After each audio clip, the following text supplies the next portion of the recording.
Hello बच्चों, कैसे हैं आप सभी। Hope so you are all doing very well. और आपके बोर्ड एग्ज़ाम की प्रिपरेशन एज़ यूजुअल बहुत अच्छी चल रही होगी, है ना।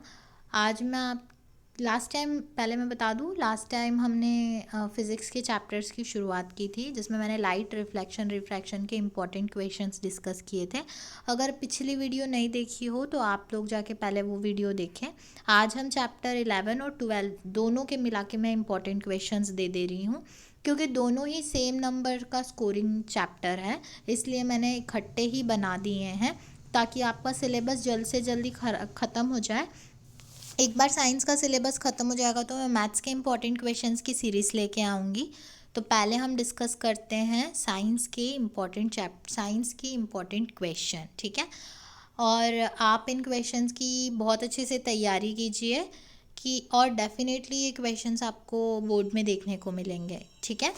तो ये मैं चैप्टर 11 और 12 दोनों को मिला के इम्पॉर्टेंट क्वेश्चंस दे रही हूँ, ठीक है। तो जैसा कि मैंने बोला कि चैप्टर 11 जो है वो आपका ह्यूमन आई, और चैप्टर 12 जो है वो है आपकी इलेक्ट्रिसिटी, ठीक है।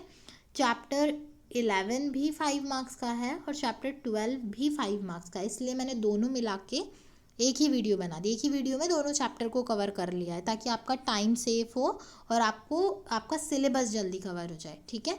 तो एज माई एक्सपेक्टेशन 2 मार्क्स की जो है आपका एक क्वेश्चन आ सकता है, 3 मार्क्स का एक क्वेश्चन आ सकता है। अगर 2 मार्क्स का एक क्वेश्चन और 3 मार्क्स का एक क्वेश्चन आ जाता है तो 3 2 हो गए आपके 5 मार्क्स।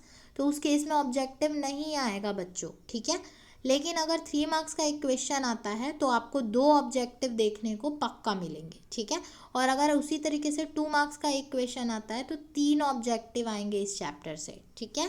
तो डिपेंड करता है कि अगर और ऐसा होता ही है कि अगर आपको 2 मार्क्स का क्वेश्चन आया तो उस चैप्टर से 3 मार्क्स का क्वेश्चन नहीं देते हैं, ठीक है। मोस्टली ऐसा होता है। और कभी कभी ऐसा होता है कि 3 मार्क्स का क्वेश्चन दे दिया तो उस चैप्टर से 2 मार्क्स का क्वेश्चन नहीं देंगे, ठीक है। तो आप ये मान के चल लो कि एक 2 या 3 मार्क्स का क्वेश्चन आना है और ऑब्जेक्टिव आने हैं, ठीक है। और ऑब्जेक्टिव के लिए मैं आपको बता चुकी हूँ, चैप्टर के एंड में जो पॉइंट टू रिमेंबर होते हैं, वी हैव लर्नड का सारा पढ़ लीजिएगा, तो आपके ऑब्जेक्टिव का पोर्शन भी तैयार हो जाएगा, ठीक है। ऑब्जेक्टिव इतने कोई टफ नहीं आते, बेसिक डेफिनेशंस आते हैं, एग्जांपल्स आते हैं, बेसिक कॉन्सेप्ट आते हैं, ठीक है। अगर आप वो सब नहीं कर पा रहे हैं तो कोई बात नहीं, जैसे ही चैप्टर के इंपॉर्टेंट क्वेश्चंस ख़त्म हो जाएंगे मैं ऑब्जेक्टिव की भी सीरीज़ लेके आऊँगी, इम्पॉर्टेंट ऑब्जेक्ट चैप्टर वाइज या फिर इकट्ठे सारे चैप्टर के 50 ऑब्जेक्टिव, ठीक है। तो आप अपनी ओपिनियन दे सकते हैं कि आप क्या चाहते हैं। अगर आप चाहते हैं मैं एक एक चैप्टर के इम्पॉर्टेंट ऑब्जेक्टिव दूं, या फिर मैं आपको इकट्ठे 50 ऑब्जेक्टिव दे दूं जो आपको सबसे ज़्यादा पूछे जाएंगे, ठीक है। तो आप मुझे कमेंट सेक्शन में कमेंट करके अपनी ओपिनियन दे सकते हैं, है ना। तो let us discuss 2 marks important question. पहला क्वेश्चन है आपका, what is meant by power of accommodation of eye, ठीक है। ये चैप्टर 11 का क्वेश्चन है आपका, ठीक है।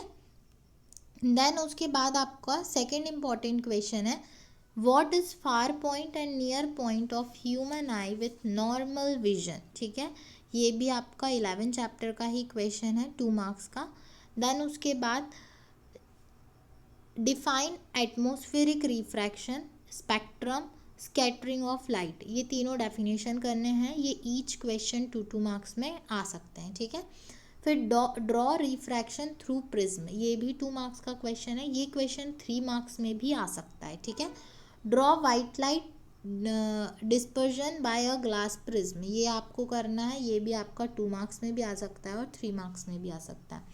फिर कुछ डेफिनेशन तैयार करनी है, ये सारी ही डेफिनेशन आपकी 12 चैप्टर से है, ठीक है। चैप्टर 12 से है इलेक्ट्रिक करंट की इलेक्ट्रिक सर्किट की, करंट की, पोटेंशियल की, लॉ ओम्स लॉ की, रेसिस्टेंस की, स्पेसिफिक रेसिस्टेंस की और इलेक्ट्रिक पावर की। याद रखिएगा, ये डेफिनेशंस जब आप तैयार कर रहे हो तो इन डेफिनेशंस के फॉर्मूला और एसआई यूनिट भी साथ में कीजिएगा। फॉर्मूला और एसआई यूनिट इम्पॉर्टेंट है, ठीक है। देन उसके बाद अब हम डिस्कस करते हैं 3 और 4 मार्क्स के इम्पॉर्टेंट क्वेश्चन।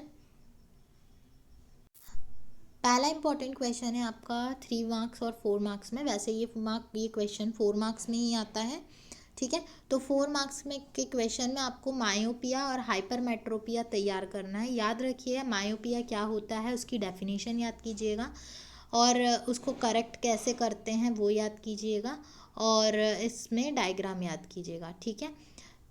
और हाँ, 4 मार्क्स में आता है तो पूरा पूरा पूछेंगे, ठीक है, डेफिनेशन, करेक्टनेस और डायग्राम। लेकिन जैसा कि हम जानते हैं इस चैप्टर से 4 मार्क्स का क्वेश्चन तो बनता ही नहीं है, 3 मार्क्स का ही क्वेश्चन आ सकता है।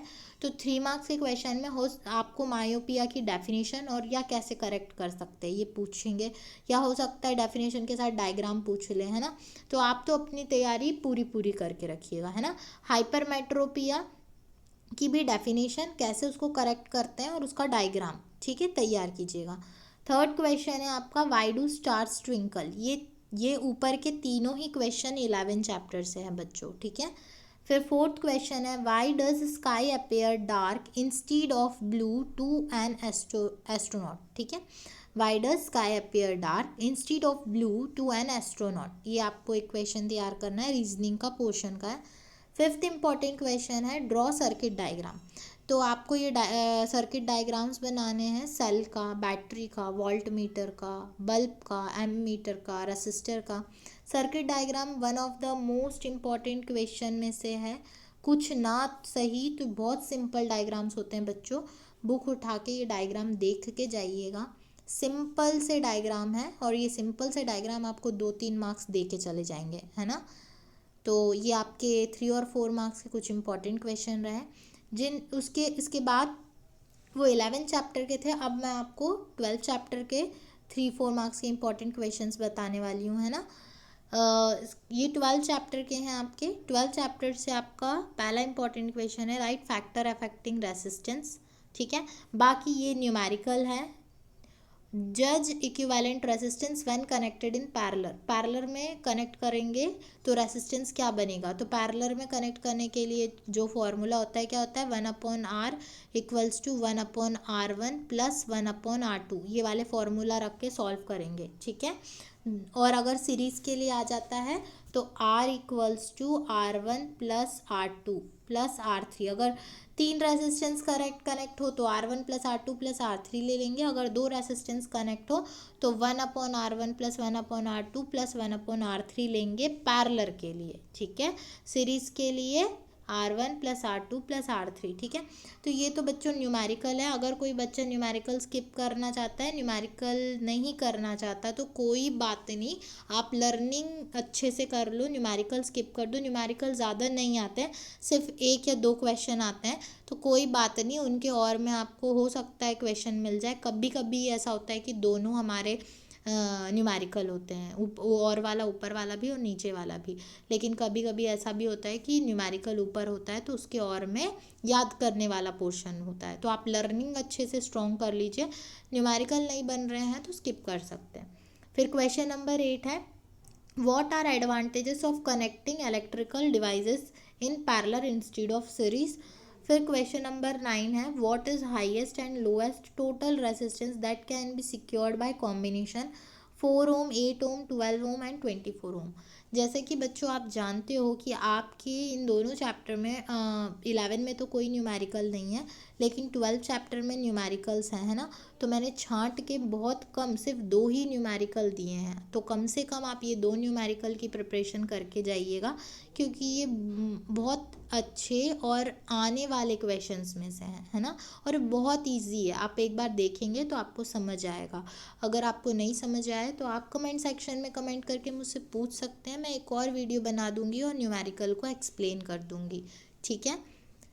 बाकी आप अपने दोस्तों से भी वीडियो को शेयर कीजिएगा। जिन भी बच्चों को इम्पोर्टेंट क्वेश्चंस की नीड है वो ये इम्पोर्टेंट क्वेश्चंस पढ़ सकते हैं।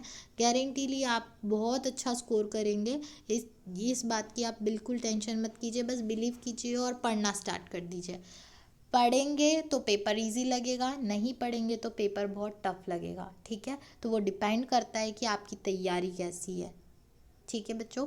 Wish you all the very best, wish you all the very best, and don't forget to like, share and comment.